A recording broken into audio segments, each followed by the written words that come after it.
साथियों, बुद्ध सबसे पहले अपने शिष्यों को शांत रहने के लिए कहते थे। ज्ञान की अवस्था से पहले प्रत्येक व्यक्ति को शांत रहना सिखाया जाता था, लेकिन आज के दौर में ऐसा नहीं है। आज के दौर में हर तरफ बहुत शोर है, जिससे हम सभी के दिमाग में तनाव और कुंठा पैदा होना लाजमी है। ऐसे में अगर आप हर रोज कुछ देर मौन रहने का अभ्यास करते हैं तो इससे आपके तनाव के लेवल में बहुत कमी आती है। इससे आपका दिमाग शांत होता है, आपका गुस्सा नियंत्रित रहता है। आज के इस वीडियो में हम जानेंगे कब और किन परिस्थितियों में हमें शांत रहना है और किस मौके पर हमें बोलना है, और शांत रहने से हमारे अंदर क्या बदलाव आ सकता है। दोस्तों, एक दिन संध्या काल का समय था। एक आश्रम में एक गुरु अपने सभी शिष्यों को संदेश भेजते हैं और कहते हैं, सब लोग नदी में स्नान करने के बाद तुरंत आश्रम के प्रांगण में आ जाए। सभी शिष्य हैरान रह जाते हैं कि क्या हम लोगों ने कुछ गलती की है। सभी लोग इसी उधेड़-बुन में नदी में स्नान करने के बाद गुरु जी के सामने उपस्थित हो जाते हैं। गुरु कहते हैं, आज मैं तुम सबको चुप या मौन के बारे में बताऊंगा। कहां पर और कब चुप रहना लाभकारी है और ज्यादा बोलने से क्या नुकसान होता है। गुरु जी कहते हैं, अगर आप इन परिस्थितियों में शांत हो गए या मौन हो गए तो आप जो चाहेंगे वही मिल जाएगा। आपकी जिंदगी में चमत्कारी बदलाव शुरू हो जाएंगे। जरूर से ज्यादा बोलने या चुप रहना दोनों ही अच्छी बात नहीं है। जैसे जरूरत से ज्यादा बारिश हो जाना या फिर धूप, दोनों ही दिक्कत देती है। इस तरह अनावश्यक बोलने से भी काफी नुकसान होता है। सबसे पहले तो बिना तथ्य के कभी भी ना बोले। गुरु ने कहा, अगर आपके पास कोई ज्ञान या तथ्य नहीं है तो वहां चुप रहने में ही भलाई है। चुप बैठने से दिमाग में नई ऊर्जा का निर्माण होता है और इससे ज्ञान की वृद्धि होती है, और आप उन लोगों के सामने बोलने में हिचकेंगे भी नहीं जिन्हें आपसे भलाई की उम्मीद होती है। यदि आपको किसी चीज के बारे में पूरा ज्ञान ना हो, अगर आप बिना तथ्य के, बिना किसी सबूत के कहीं भी कुछ भी बोलते हैं तो वहां आपका मजाक बन सकता है। इसलिए ऐसी जगह पर शांत ही रहो। वहां चुप रहने की ज्यादा समझदारी है। अगर आपके शब्द किसी को मानसिक ठेस पहुंचा रहे हैं तो वहां चुप हो जाना चाहिए। बड़ा बनना है तो अपने से छोटे लोगों का और बड़े लोगों का भी सम्मान करना चाहिए। लोगों को लगता है कि अगर आप ज्यादा बोलेंगे और सामने वालों को नीचा दिखाने की कोशिश करेंगे तो आप बड़े बन जाएंगे, लेकिन ऐसा होगा नहीं, क्योंकि आप किसी को नीचा दिखाकर कभी भी ऊपर नहीं उठ सकते। याद रखना, अपने संबोधन में ऐसे शब्दों का इस्तेमाल जरूर करें जिससे दूसरों का सम्मान हो। गुरु ने आगे कहा, जब भी कोई अपना आप पर क्रोध कर रहा हो, आपका अपमान कर रहा हूं, तो आपको उस वक्त चुप रहना चाहिए और चुप रहकर ही अपने सही समय का इंतजार करना होगा।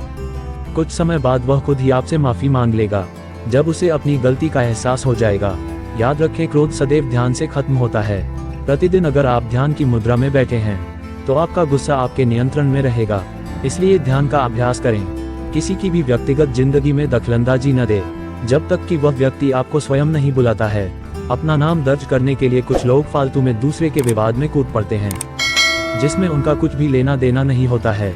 इससे तुम्हें बचना है। किसी को भी बुरा बोलने से केवल आप ही बुरे बनेंगे। जो चीज आसानी से खत्म की जा सकती है उसे आप अपने शब्दों से कभी भी बड़ा ना करें। आपको सरल उपाय से बात करने का प्रयास करते रहना चाहिए। अगर आप बिना अतिरिक्त बोले कोई बात नहीं कर सकते तो वहां आपका चुप रहना ही उचित है। कई रिश्ते ज्यादा तेज बोलने की वजह से टूट जाते हैं, इसलिए जिन शब्दों से दूसरे को चोट लगे वहां चुप हो जाएं। ज्यादा बोलने से हमेशा नुकसान ही होता है। यदि आपके शब्दों से किसी की प्रतिष्ठा को ठेस पहुंच रही है तो वह आपकी भावना की कोई कद्र नहीं समझेगा। इसलिए चुप रहने में ही आप सभी की भलाई होगी। कभी किसी की बुराई किसी भी आदमी के सामने नहीं करें। अगर कोई ऐसा कर रहा हो तब तुम्हें चुप रहकर बस सुनना चाहिए।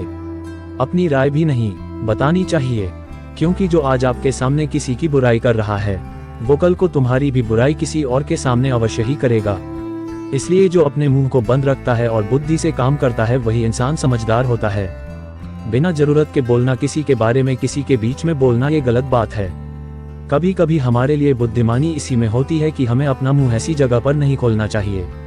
यदि किसी व्यक्ति को आपकी भावना या दुख या आपकी जो परेशानी है उससे कोई मतलब नहीं होता है, ऐसे लोगों को अपना राज बात कर आप पछताएंगे। इसलिए हर किसी को अपने मन की बात नहीं बतानी चाहिए। अगर आपको लग रहा है कि सामने वाला आपकी बात को नहीं समझ पा रहा है, आपकी भावनाओं को नहीं समझ पा रहा है, तो वहां पर आपको नहीं बोलना चाहिए। जब आपको लगने लगे कि सामने वाला आपकी भावनाओं को ठीक तरीके से समझ रहा है, आप जो कह रहे हैं वह ठीक से सुन रहा है, तभी आप उसे अपनी बात बताएं। सदैव उस स्थान से जहां पर दुष्ट प्रकार के लोग रह रहे हो और गाली गलौज कर रहे हो तो आप वहां पर मत जाए। ऐसी जगह से आप चुपचाप निकल जाए, अर्थात अपनी प्रतिक्रिया दिए बिना आप वहां से चले जाएं। क्योंकि जिसकी जुबान खराब होती है, जो दुष्ट प्रकृति के लोग होते हैं, उनको आप ऐसे समय में नहीं समझ सकते हैं। और ना ही उन्हें कोई समझा सकता है। जब उनका दिमाग पूरी तरह से शांत हो, तभी वह आपकी बात सुनेंगे। इसलिए जहाँ पर दुष्ट लोग आपकी बात को न मानते हो और ना ही सुनते हो, तो आपको वहाँ पर नहीं बोलना चाहिए। कभी भी अपनी सफलता का राज हर किसी को ना बताएं। कई बार होता है कि कुछ लोग सफलता को बहुत ही जल्दी अर्जित कर लेते हैं, तो वह हर जगह अपनी सफलता पीटने लगते हैं। ऐसे में क्या होता है कि कई लोग आपकी सफलता से खुश नहीं होते हैं। अगर आप अपनी सफलता का जबरदस्ती लोगों में ढिंढोरा पिटवा रहे हैं, तो लोगों की नकारात्मक ऊर्जा आपको प्रभावित कर सकती है। जब आप सफल होंगे तो सबको पता चल ही जाएगा कि आप सफल हो गए हैं, क्योंकि ढोल बजाकर नुकसान आपका ही होगा। इतना सब बोलकर गुरु ने कहा, आज के लिए बस इतना ही। अगर तुम सब मेरी इन बातों को अपने जीवन में अपना लेते हो, तो तुम सब काफी हद तक परेशानियों से बचे रहोगे। यहाँ से जाने के बाद मेरी यह बातें आपके जीवन में किसी वरदान से कम नहीं होंगी। दोस्तों, इसी तरह मुझे भी उम्मीद है इस वीडियो से आपको बहुत कुछ सीखने को मिला होगा। अगर आप नए हो तो हमसे जुड़ने के लिए हमारे चैनल को सब्सक्राइब करना मत भूलिएगा। मिलते हैं अगली वीडियो में कुछ नए विचारों के साथ। तब तक के लिए आपका बहुत बहुत धन्यवाद।